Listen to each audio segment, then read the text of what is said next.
നിങ്ങളുടെ ഇഷ്ട പരമ്പരകൾ എക്സ്ക്ലൂസീവായി സൺ നെക്സ്റ്റ് ആപ്പിലൂടെ തികച്ചും ഫ്രീ ആയി ഇപ്പോഴേ ആപ്പ് ഡൗൺലോഡ് ചെയ്യൂ.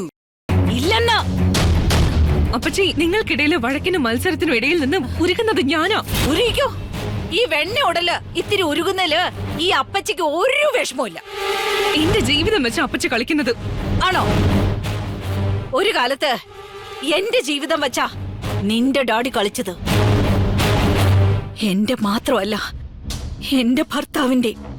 നിന്റെ ഡാഡി ഇത്തിരി മനസ്സലിവ് കാണിച്ചിരുന്നെങ്കിൽ എന്റെ ഭർത്താവ് ഇപ്പോഴും ജീവിച്ചിരുന്നേനെ. എന്നോട് കാണിക്കാത്ത ദയ, എനിക്ക് കിട്ടാത്ത സഹാനുഭൂതി ഇനി എന്റെ ഭാഗത്തു നിന്ന് ആരും പ്രതീക്ഷിക്കണ്ട. ആരുടെ തല ഉരുണ്ടാലും കാഞ്ചനയ്ക്കത് കൊട്ട തേങ്ങ ഉരുളണത് പോലെ തോന്നൂ. അപ്പച്ചി, ഞാൻ എന്റെ തെറ്റ് ചെയ്തു. അപ്പച്ചി എന്നോട് ആവശ്യപ്പെട്ടത് കുറെ പാണോ? ഞാനൊരു കാര്യം ചെയ്യാം. എന്ത് കാര്യം? ഞാൻ എന്റെ ആഭരണങ്ങൾ മുഴുവൻ ഡാഡി അറിയാതെ അപ്പച്ചിക്ക് തരാം. എന്നിട്ട് അപ്പച്ചി അതുകൊണ്ടുപോയി വിൽക്കോ, പണയം വെക്കോ, എന്തെങ്കിലും ചെയ്യും. അപ്പച്ചിക്ക് കാശ് കിട്ടിയ പോലെ. അമ്പടി കുമ്പാരി, നീ അപ്പന്റെ മോള് തന്നെ. ഇത് സ്വന്തം ഐഡിയ ആണോ അതോ ഡാഡി മോളും കൂടി ഇപ്പൊ ആലോചിച്ചെടുത്താണോ? അപ്പച്ചി പറയുന്നൊന്നും എനിക്ക് മനസ്സിലാവുന്നില്ല. ഞാൻ മനസ്സിലാക്കി തരാടി. നീ തരുന്ന സ്വർണവും കൊണ്ട് ഞാൻ വീടിന്റെ പുറത്തേക്ക് ഇറങ്ങുമ്പോ നീയോ നിന്റെ ഡാഡിയോ പോലീസിനെ ഫോൺ ചെയ്യും. ഞാൻ സ്വർണം മോഷ്ടിച്ചുകൊണ്ട് പോയിന്നും പറഞ്ഞ് പോലീസ് എന്നെ പിടിക്കും, കോടതി എന്നെ വിധിക്കും. ഓ, കാഞ്ചന പിന്നെ ജയിലില്. അയ്യോ അപ്പച്ചി, ഞാൻ കുപ്പച്ചി. എടി, അനുഭവം കൊണ്ട് പാഠം പഠിച്ചവളാ ഞാൻ. അതുകൊണ്ട് കാഞ്ചന അപകടങ്ങള് മുൻകൂട്ടി അറിയും. അപ്പച്ചി, ഞാനൊന്ന് പറഞ്ഞോട്ടെ. ഇറങ്ങടി, ഇറങ്ങാൻ. അപ്പച്ചി, നീ ഇറങ്ങുന്നോ അതോ നീയെ കൂടി കൊണ്ടം തുണ്ടാക്കി കറയിലിടണോ ഞാൻ?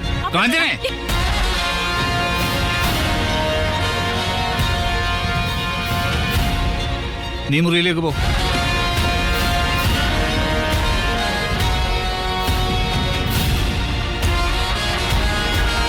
ഓരോ നമ്പറും കൊണ്ട് വന്നിരിക്കുന്നു. അപ്പനും മോളെ ഞാൻ ഇന്ന് കൊഞ്ചു തരാം. എല്ലാത്തിനും കൊണ്ടം തുണ്ടാക്കും.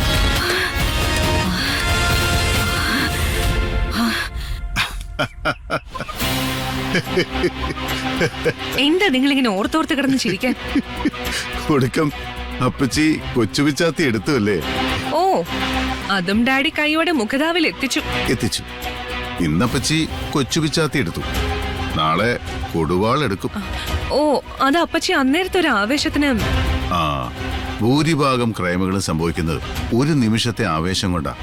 ഓ, എന്തായാലും എന്റെ അപ്പച്ചി എന്നെ ഒന്നും ചെയ്യില്ല, അതെനിക്ക് ഉറപ്പാ. സ്വയം ആശ്വസിക്കാനും എന്റെ മുമ്പിൽ പിടിച്ചു നിൽക്കാനും ഇങ്ങനെയൊക്കെ പറയുന്നത് നല്ലതാ. കഴുത്തു മുറിഞ്ഞു വീഴുമ്പോഴും കാണണം അപ്പച്ചിയോടുള്ള ഈ വിശ്വാസം. ഞാനൊരു കഥ പറയാം. ഒരു തടവറയിൽ ബന്ധിക്കപ്പെട്ട 2 പേർ. അവർക്ക് നടുവിൽ ഒരു കത്തി. ഒരാൾക്ക് രക്ഷപ്പെടാം, പക്ഷേ മറ്റേ ആളിനെ കൊല്ലണം. അതുപോലെയാ ഇപ്പൊ ഈ വീട്. സ്ലീപ്പിംഗ് വിത്ത് എനിമി. ഭൂതകാലത്തിന്റെ തടവറയിൽ 2 പേർ. അവർക്ക് നടുവിൽ ചില വെളിപ്പെടുത്തലുകളുടെ വജ്രത്തിളക്കമുള്ള ഒരു കത്തി. ആരാരെ കൊല്ലുമെന്ന് കണ്ടറിയാം. എനിക്കൊന്നും മനസ്സിലായില്ല. ഇതാണോ കഥ? ഇതെന്ത് കഥ? കഥ നിനക്ക് മനസ്സിലായി, കഥാപാത്രങ്ങളെ അതിനേക്കാളും നന്നായി മനസ്സിലായി. പുറത്തുനിന്ന് കളിക്കുന്ന വിശാൽ, അകത്ത് വിശാലുമായി ഹോട്ട്ലൈൻ ബന്ധമുള്ള അപ്പച്ചി. രഹസ്യങ്ങളുടെ ലോക്കർ നിന്റെ ഹൃദയത്തിലാണെങ്കിൽ അതിന്റെ താക്കോൽ അവരുടെ കയ്യിലാണ്.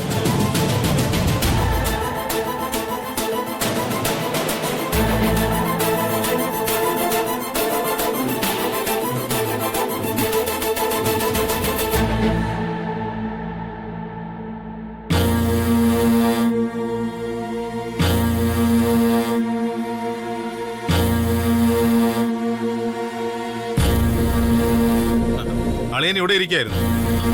ആ ഞാൻ ചുമ്മാ ഓരോന്നാലോചിച്ച്. ഇതിന് മാത്രം എന്ത് ആലോചിക്കാനിരിക്കുന്നു? അവനവന് ശരിയെന്ന് തോന്നുന്നത് അങ്ങ് ചെയ്യണം. അളിയ, അവനവന്റെ ജീവിതം അവനവന്റേത് മാത്രമാണ്. ജീവിതം തീർന്നു പോയവർ ജീവിതം തുടങ്ങാൻ പോകുന്നവരെ ഉപദേശിക്കാൻ പറ്റും. അത് പണ്ടേ അങ്ങനെയാ. തല നരച്ചവർ പറയുന്നത് അനുസരിക്കണം. മൂത്തവർ ചെല്ലും മുതുനെല്ലിക്കയും ആദ്യം കൈക്കും പിന്നെ മധുരിക്കും എന്നൊക്കെയുള്ള പഴഞ്ചൊല്ല് പ്ലക്കാർഡിൽ എഴുതിക്കൊണ്ടുവരും. ഒരു കാര്യമില്ല അളിയ, നമ്മുടെ ജീവിതം നമ്മുടേതാണ്. മറ്റുള്ളവർ കീ കൊടുത്ത് നിയന്ത്രിക്കുന്ന ഒരു പാവയാവരുത് നമ്മൾ. അളിയ അളിയ, അളിയൻ ദേവിയെ തന്നെ വിവാഹം ചെയ്യും. നിങ്ങൾ തമ്മിൽ നല്ല ചേർച്ചയാണെന്ന് ആദ്യം പറഞ്ഞ് ഞാനല്ല. രംഗ,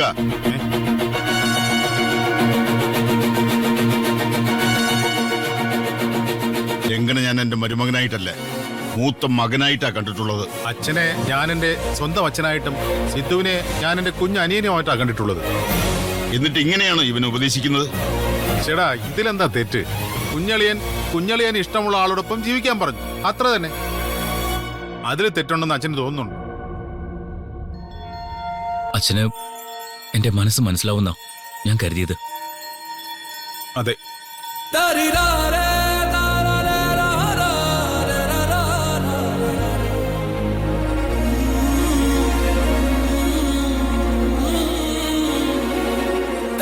രംഗ, നാട്ടുകാരെന്തു പറയുമെന്ന് ആലോചിച്ചിട്ടുണ്ടോ? പിന്നെ നാട്ടുകാര് നറുക്കിട്ടെടുത്ത് തരുന്നതാണല്ലോ നമ്മുടെയൊക്കെ ജീവിതം.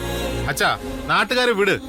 വന്ന് കല്യാണ സദ്യ കൊണ്ടിട്ട് പാൽപ്പായസത്തിന് ഉപ്പ് കുറവാണ്, പപ്പടം പൊട്ടിച്ചപ്പോൾ DTS എഫക്ട് കിട്ടിയില്ല എന്ന് പറഞ്ഞു പോകുന്നവരാ. അവരുടെ അഭിപ്രായം നമ്മൾ കേൾക്കേണ്ട കാര്യമില്ലല്ലോ. നാട്ടുകാർ ഓരോരോ കഥകളും ഇനിയും രംഗ. അവർക്ക് പറഞ്ഞു ചിരിക്കാൻ. ഈ ബന്ധം നേരത്തെ തുടങ്ങിയതാണെന്ന് പറയും. ആ സുധിയുടെ മരണം വരെ സംശയത്തിന്റെ നിഴലിലാവും. അതൊക്കെ പറയേണ്ടവർ നേരത്തെ പറഞ്ഞാ. പിന്നെ നാട്ടുകാർ കഥകൾ മെനയട്ടെ, മെനയണമല്ലോ. നല്ല കഥാകൃത്തുക്കളെ സമൂഹത്തിന് സംഭാവന ചെയ്യുക എന്നുള്ളത് തന്നെ നമ്മൾ ചെയ്യുന്ന വലിയ കാര്യമല്ലേ.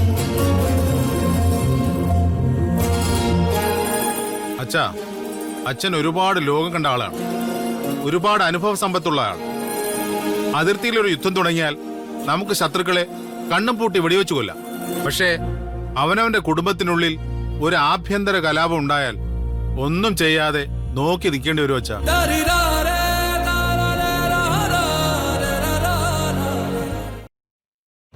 ആ മാത്യു, കാര്യോട് അവതരിപ്പിച്ചടാ. വിചാരിച്ച പോലെ തന്നെ അളിയൻ ഒഴികെ ആരും കൂടെ നിൽക്കില്ല. ഇല്ല. ആ ഞാൻ വിളിക്കാം. ഓ, രഹസ്യ ഫോൺ സംഭാഷണമായിരിക്കുമല്ലേ? നിനക്കിപ്പോ എന്താ വേണ്ടത് സിലു? അയ്യോ, എനിക്കൊന്നും വേണ്ടായേ. ഞങ്ങളെയൊക്കെ കാണുന്നത് ഏട്ടനിപ്പോ ചന്ദ്രന്റെ ചതുർത്ഥി കാണുന്നത് പോലെയാണല്ലോ.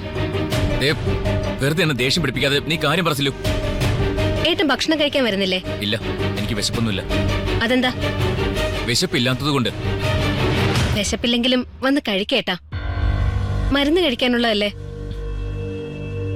അതോ ഫുഡ് ഞാൻ റൂമിൽ കൊണ്ടുവയ്ക്കണോ? വേണ്ട, നീ പോയിക്കോ, ഞാൻ വന്നേക്കാം.